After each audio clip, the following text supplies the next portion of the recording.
नमस्कार। Sunday special के इस स्पेशल एपिसोड में आपका स्वागत है। स्पेशल शब्द पर इसलिए जोर दे रहा हूं क्योंकि हम इंटरनेशनल पॉलिटिक्स को, जियो पॉलिटिक्स को बहुत कम डिस्कस करते हैं, भारत से बाहर ही नहीं निकलते हैं।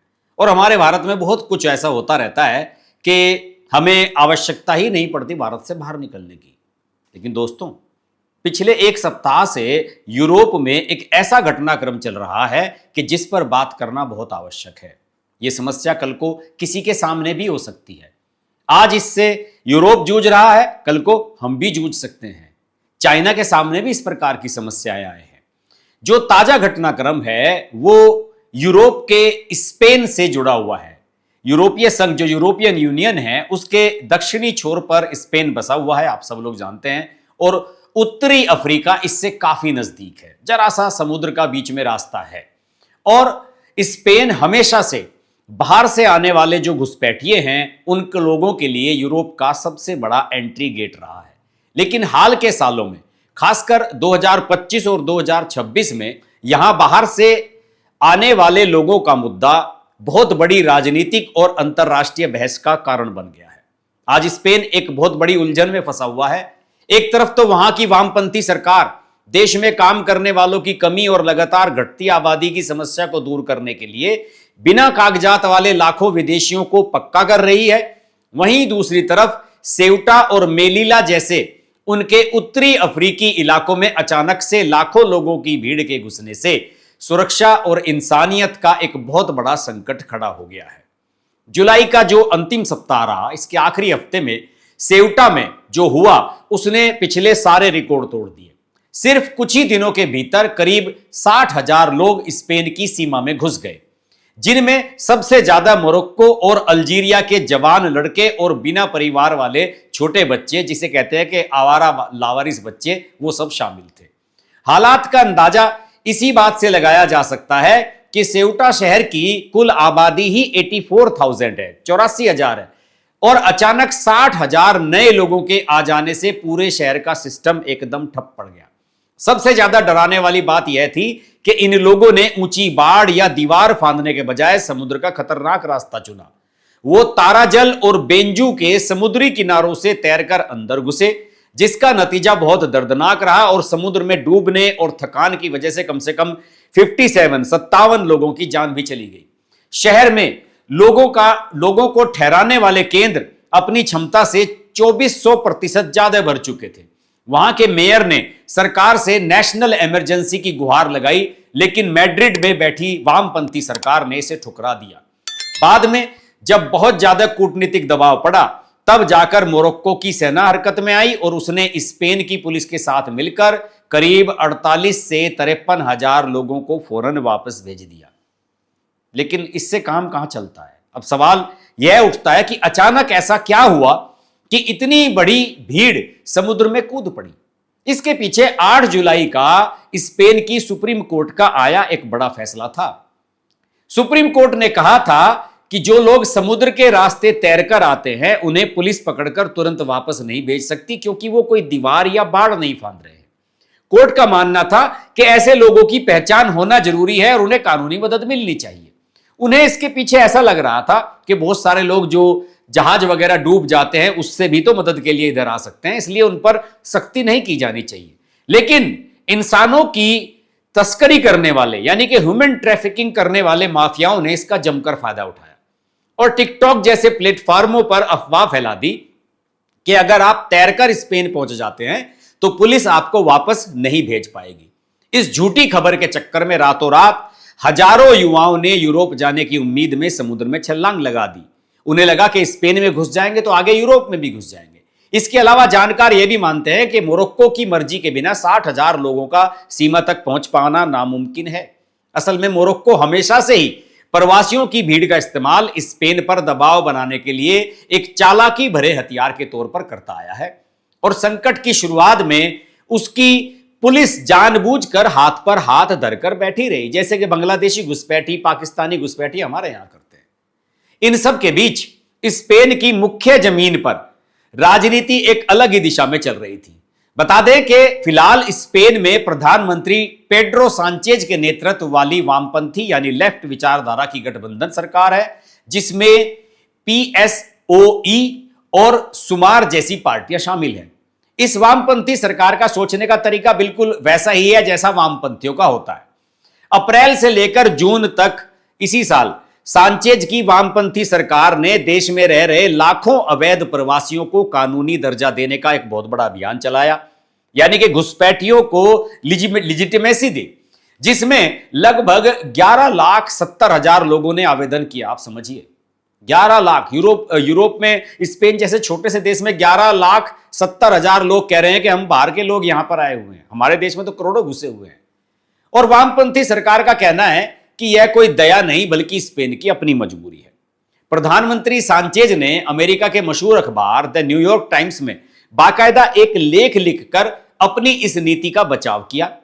उनका तर्क है कि पश्चिमी देशों को लोगों की जरूरत है, अगर बाहर से लोग नहीं आएंगे तो स्पेन के कारखाने बाजार ठप पड़ जाएंगे और 2050 तक स्पेन की जीडीपी 19% तक गिर जाएगी।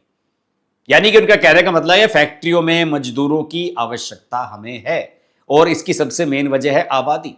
लेकिन वामपंथी सरकार के इस फैसले ने देश में एक बड़ा राजनीतिक भूचाल ला दिया है। मुख्य विपक्षी पार्टी पार्टिडो पॉपुलर और वॉक्स जैसी कट्टर दक्षिणपंथी पार्टियां वामपंथी सरकार पर सीधे हमले कर रही हैं। वॉक्स पार्टी का आरोप है कि वामपंथी सरकार प्रवासियों को बढ़ावा देकर जानबूझकर स्पेन की पुरानी पहचान और संस्कृति को खत्म कर रही है। विपक्ष का यह भी कहना है कि सरकार के इस कदम से पूरे अफ्रीका में यह गलत संदेश जा रहा है कि स्पेन में अवैध रूप से घुसने वालों को भी आखिर में पक्का कर दिया जाता है और इसी वजह से सेउटा में इतनी बड़ी भीड़ आई थी। जैसे कि बांग्लादेशी यहां पर आए, पाकिस्तानी यहां पर आए, ममता बनर्जी ने इन सब लोगों ने इनके कार्ड बनवा दिए। स्पेन की इस वामपंथी नीति से यूरोप के बाकी देश बहुत ज्यादा नाराज हैं। 12 जून 2026 को ही पूरे यूरोपीय संघ ने एक नया और सख्त कानून लागू किया है, जिसके तहत यूरोप अपनी सीमाएं पूरी तरह से बंद कर रहा है और अवैध लोगों को तुरंत बाहर निकालने की तैयारी कर रहा है। ऐसे में जब पूरा यूरोप कड़े कदम उठा रहा है, स्पेन की नीतियां उल्टी दिशा में जा रही हैं।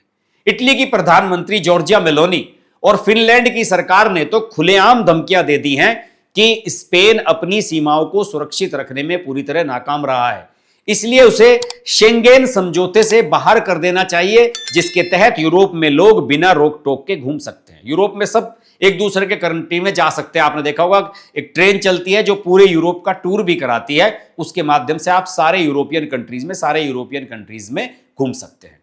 स्पेन के अंदर भी मीडिया और राजनीति पूरी तरीके से बढ़ चुकी है। उदारवादी मीडिया इस मुद्दे को इंसानियत और अर्थव्यवस्था की जरूरत बता रहा है, लेकिन दक्षिणपंथी मीडिया और पार्टियां इसे देश के लिए बहुत खतरा मान रही हैं। उनका यह कहना है कि यह कोई सामान्य बात नहीं है, बल्कि जानबूझकर स्पेन का इस्लामीकरण किया जा रहा है और यहां की मूल आबादी को बदलने की साजिश रची जा रही है, जिसे वे ग्रेट रिप्लेसमेंट कहते हैं। उदाहरण के तौर पर कैटेलोनिया के साल्ट शहर को उसका बार बार जिक्र किया जाता है, जहां 1996 में सिर्फ 3% विदेशी थे, लेकिन 2025 तक आते आते 45% यानी कि 45% आबादी विदेशी मूल की हो गई, जैसे यहां ममता बनर्जी ने किया था। और वहां 50 साल से कम उम्र के 70% लोग लगभग अप्रवासी मूल के हैं, यानी कि जितने भी यंगस्टर्स हैं वो बाहर से आए हुए हैं। आंकड़े बताते हैं कि 2024 में स्पेन में जितने भी बच्चे पैदा हुए उनमें से 11% के माता पिता या पिता में से कोई एक मुस्लिम था। इन आंकड़ों को दिखाकर दक्षिणपंथी नेता यह भी स्पष्ट करने की कोशिश कर रहे हैं कि भाई देखिए देश बर्बाद हो रहा है। और स्पेन को आप जानते हैं कि एक समय यह स्पेन पूरा इस्लाम में बदल गया था और फिर इस्लाम से वापस क्रिश्चियनिटी में आया। यह इतिहास रहा है स्पेन का। तो वहां के जो मूल नागरिक हैं उनको चिंताएं सता रही हैं कि कहीं यहां पर फिर ऐसा तो नहीं होगा। हालांकि फैक्ट चेकिंग करने वाली कई वेबसाइटों ने इसका खंडन भी किया है। उनका कहना है कि जानबूझकर झूठी खबरें फैलाई जा रही हैं, जबकि हकीकत में प्रवासी लोग स्पेन की अर्थव्यवस्था की रीढ़ बन चुके हैं।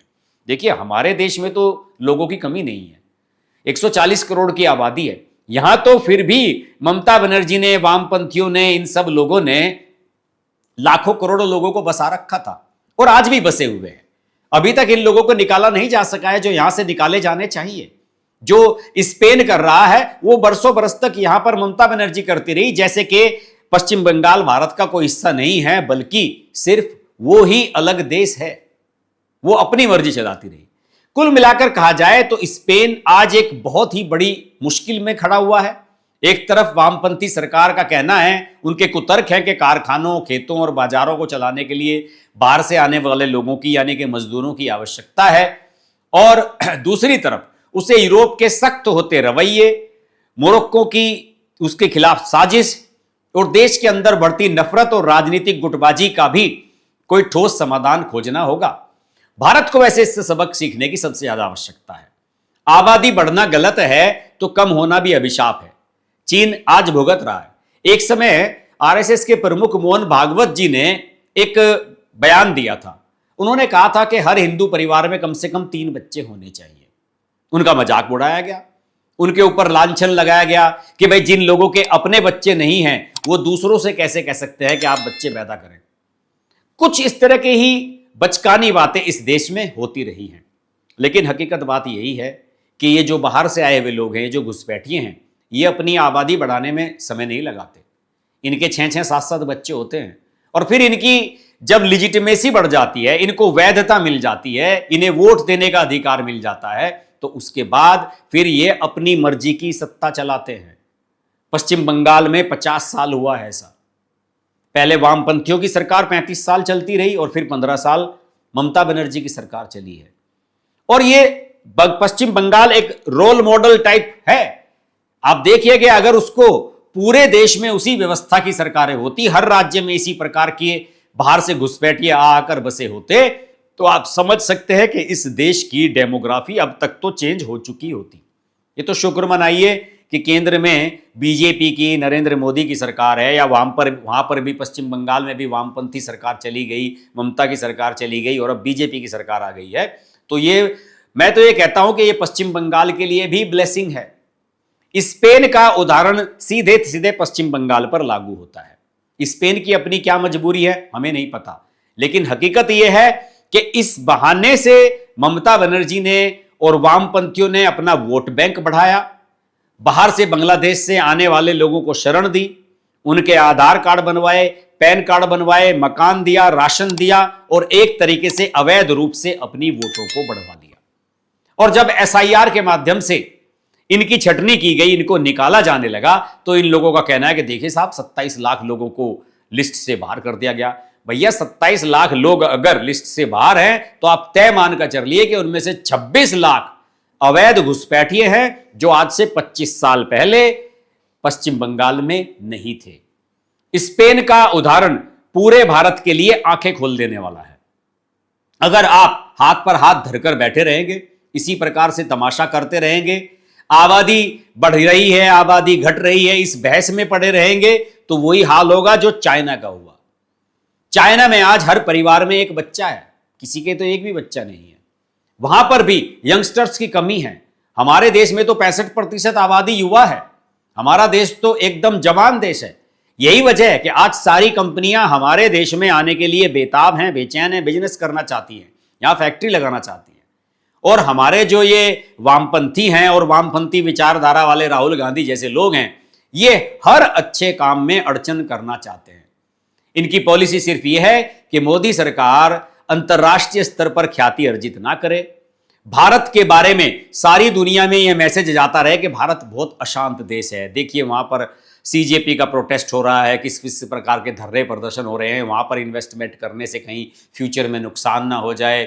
इस प्रकार की छवि ये खराब करने की कोशिश देश की करते रहे हैं। हमें इस साजिश से सावधान रहने की आवश्यकता है। आज के संडे स्पेशल में इतना ही। अगर ये एपिसोड अच्छा लगे तो लाइक कीजिए, शेयर कीजिए और अभी तक हमारा चैनल सब्सक्राइब नहीं किया है तो आज अवश्य कर लीजिए। नमस्कार। अगर आपको हमारी वीडियो पसंद आई तो वीडियो को लाइक करें, चैनल को सब्सक्राइब करें और नोटिफिकेशंस के लिए बेल आइकन को प्रेस करें।